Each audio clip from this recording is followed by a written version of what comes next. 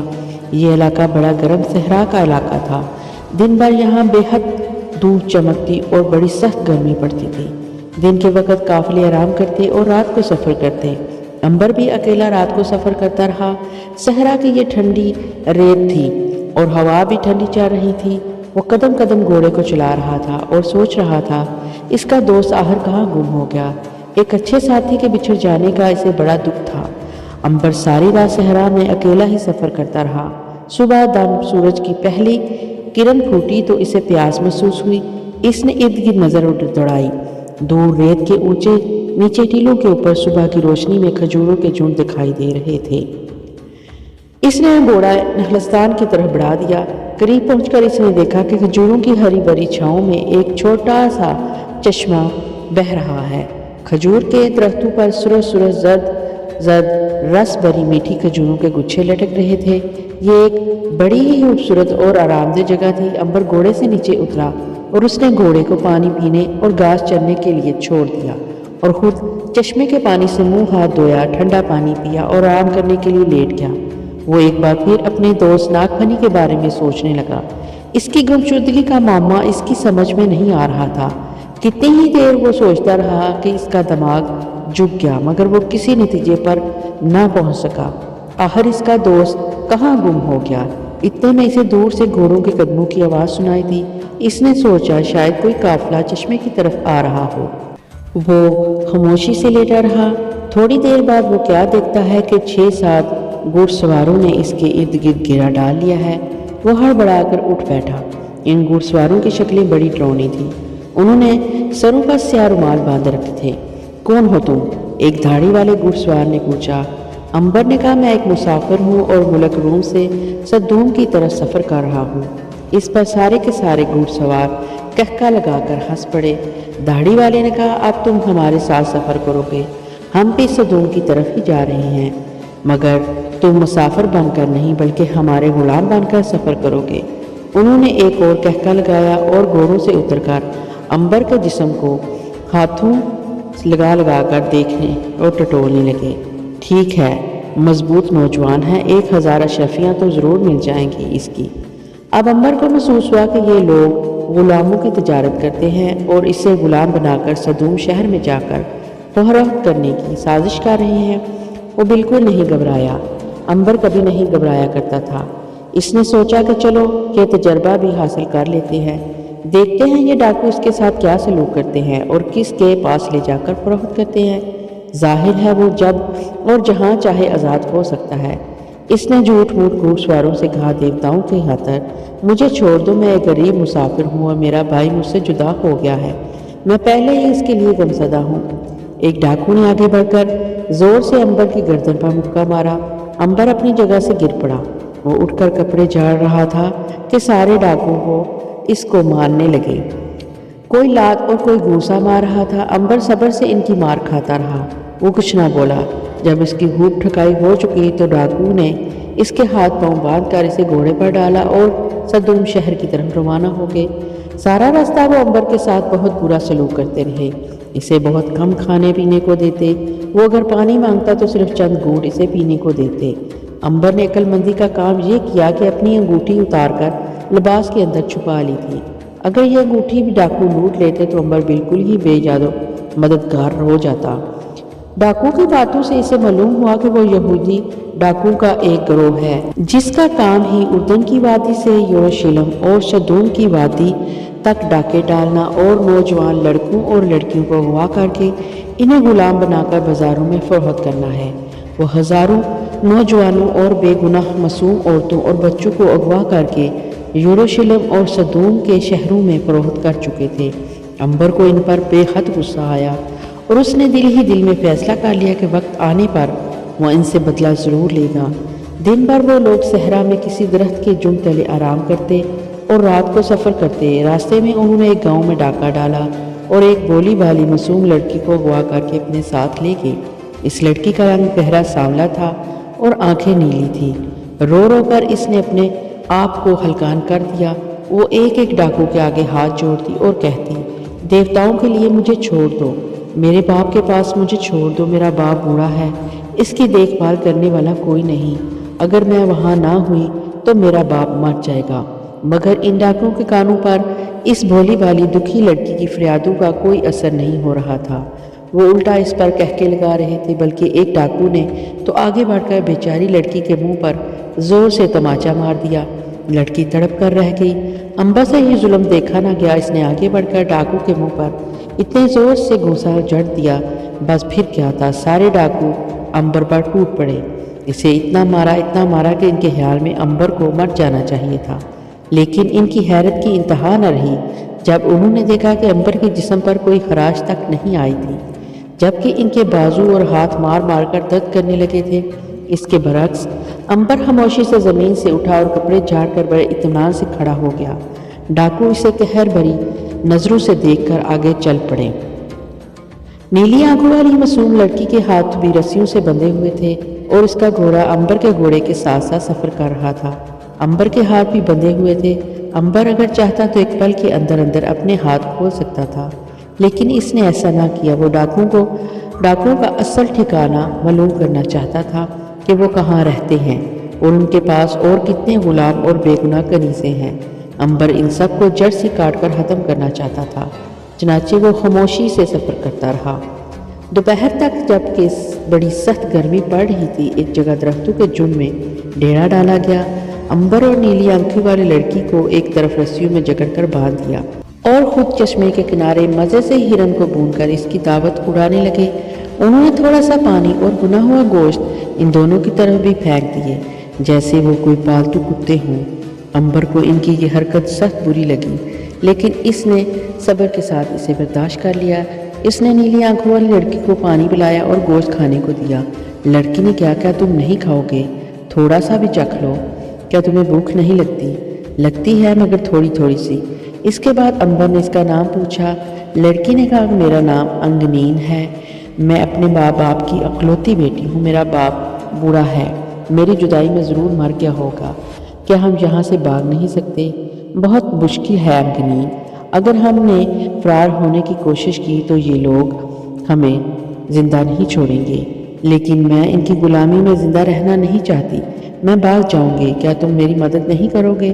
ضرور کروں گا، لیکن میں نہیں چاہتا کہ تم نادانی یا جوش میں آ کر کوئی ایسی حرکت کر بیٹھو جس کا انجام نہایت بھیانک ہو۔ تو پھر میں کیا کروں؟ وہ بیچاری سچی تھی، اس کا گھر بار لوٹ کر، اس کے بھائیوں کو قتل کر کے وہ لوگ اسے اغوا کر کے لونڈی بنا کر ساتھ لے آئے تھے، اور اب خدا جانے اسے بیچنے کہاں لے جا رہے تھے۔ امبر نے اسے تسلی دی اور کہا کہ وقت آنے پر ان کے خلاف زبردست مہم شروع کروں گا اور ان سب کو ظلم کا بدلہ چکھاؤں گا۔ آدھی رات کے بعد ڈاکوؤں کا یہ قافلہ شہر صدوم کی طرف چل پڑا۔ جو حساب روم سے امبر کو بتایا گیا تھا، اس کی روح سے اس قافلے کو صبح سورج نکلنے کے بعد اپنی منزل پر پہنچ جانا چاہیے تھا۔ ساری رات قافلہ سفر کر رہا تھا۔ شہر قریب ہونے کی وجہ سے ڈاکوؤں نے امبر اور نیلی آنکھوں والی لڑکی انگنین کی زیادہ خبرگیری شروع کر دی۔ سورج کی پہلی کرن کے ساتھ ہی امبر نے دور صحرا میں شہر کی فصیل ابھرتی ہوئی دیکھی۔ یہ وادی اردن کا سب سے بارونق شہر اور شاہ ہیروڈ کا پایہ تخت صدوم تھا۔ گہرے نیلے آسمان پر ستاروں کی روشنی مانت پڑ گئی اور سورج نے اپنی چمک سے صحرا کے زروں کو گرم کرنا شروع کر دیا۔ صحرا کی زندگی بھی عجیب ہوتی ہے، دن پر غضب کی گرمی پڑتی ہے اور جو سورج ڈلتا ہے سردی شروع ہو جاتی ہے۔ ریت جو دن بھر گرم رہتی ہے، سورج کے غروب ہوتے ہی ٹھنڈی ہونا شروع ہو جاتی ہے اور پھر رات کو صحرا میں لوگ کمبل اوڑھ کر سوتے ہیں۔ ڈاکو نے امبر اور نیلی آنکھوں والی لڑکی انگنین کو دوبارہ رسیوں کے ساتھ جکڑ دیا۔ امبر نے محسوس کیا کہ وہ شہر کے صدر دروازے سے اندر داخل نہیں ہو رہے تھے، بلکہ وہ شہر کی فصیل کے ساتھ ساتھ شمال اور جنوب مشرق کی جانب ذرا ہٹ کر سفر کر رہے تھے۔ جب وہ شہر کی جنوب مشرقی دیوار کے نیچے ایک ویران اور پرانے سے دروازے کے پاس پہنچے تو ایک جگہ رکے۔ ایک ڈاکو نے منہ سے کسی جانور کی آواز نکالی اور آواز کے ساتھ ہی دروازے کی دوسری طرف سے بھی اس قسم کے جانور کی آواز سنائی دی۔ تیسری بار جانور کی آواز سنائی دینے کے بعد کسی نے پرانے دروازے کی کھڑکی کو کھول دیا۔ سارے ڈاکو گھوڑے دوڑاتے ہوئے اس کھڑکی کے پاس اور جھک کر اندر داخل ہو گئے۔